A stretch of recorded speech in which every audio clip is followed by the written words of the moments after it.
also, does this make you feel, well, rather soothed? Makes me want to go to the loo, actually.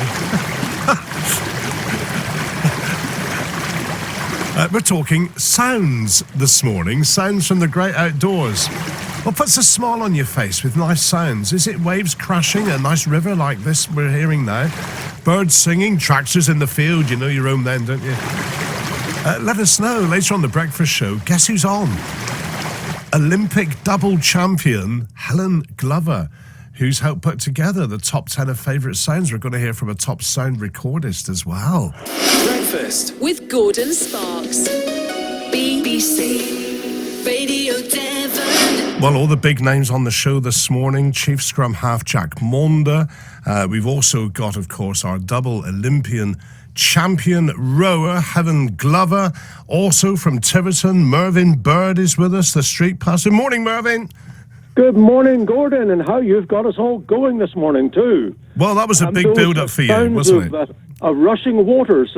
I've only just made it back to my broadcasting suite myself. Have you really? Well done. So you've conjured an image now of you in your broadcasting suite, looking maybe just slightly dishevelled after running up the stairs in time for Pause for Thought. Well done. I've indeed, and I must say too, Gordon, this bird is not going to start singing any soothing notes soon, okay? We might have some bird song for you later, Merv, so stay tuned for that. Thank you very much. What have you got in your Pause for Thought today, please? Thank you, Gordon, and good morning, everyone listening too. This morning I speak not of Merv's Law or even Cole's Law, but of another law called Murphy's Law. All through my life I've lost count of hearing the saying, when things go wrong, it's Murphy's Law. As with many of these sayings we come up against, they had a beginning somewhere by someone. Murphy's Law, it has been said, dates back to the early 19th century. Grew in popularity when Edward Murphy, an engineer working on a project, found a technical error made by one of the junior technicians and said, if there's any way to do it wrong, he will find it. Word soon spread about Murphy's Law, and the term, it seems, was born. But how many times have we proved Murphy's Law to be correct? I mean, if you misplace an article, you never find a lost article until, you've guessed it, you replace it. You drop a piece of buttered toast, it always lands butter side down, Murphy's Law. I remember dropping my garage key inside the car, only for it to drop right through the gap between the handbrake and also the gear stick into the most awkward place to retrieve. Murphy's Law. You can drop a coin where there's a grated drain cover. It doesn't land on the road, does it? No, straight down through the slots. Murphy's Law. Need I go on?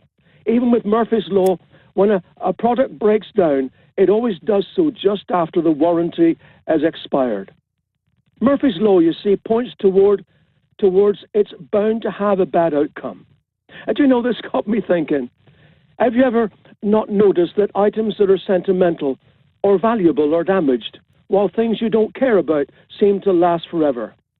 You tell a person looking for directions, are you lost? They'll believe you. Tell that same person about to sit on a bench, it has wet paint, and he'll have to go and touch it to prove himself.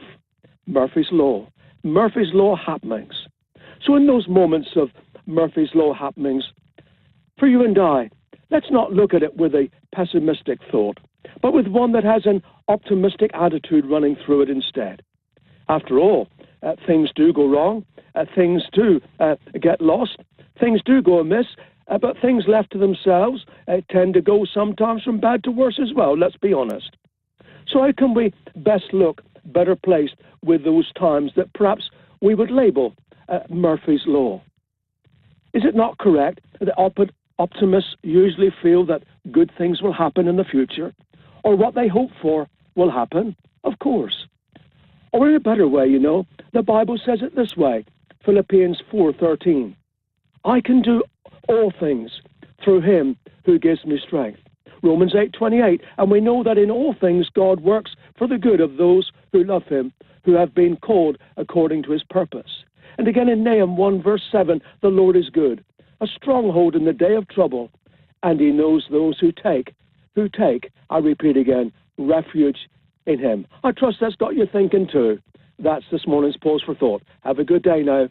Thank you very much indeed, Mervyn, and I'm with you. You know, when you drop something, maybe the car keys, but something panicky in the car, it always goes down that spout. You can't get your hand down there, can you? In my case, it went right down into the bottom of the actual car, right inside, you know, and I had to get one of these long sticks with a magnet on, and hopefully I was able to retrieve it, which was a good thing. Oh, ingenuity. Well done. Can we talk again tomorrow? See you tomorrow, Gordon, at normal time. Brilliant. Thank you very much, Merv. Merv Burd, street pastor from Tiverton, with Pause for Thought this morning. Children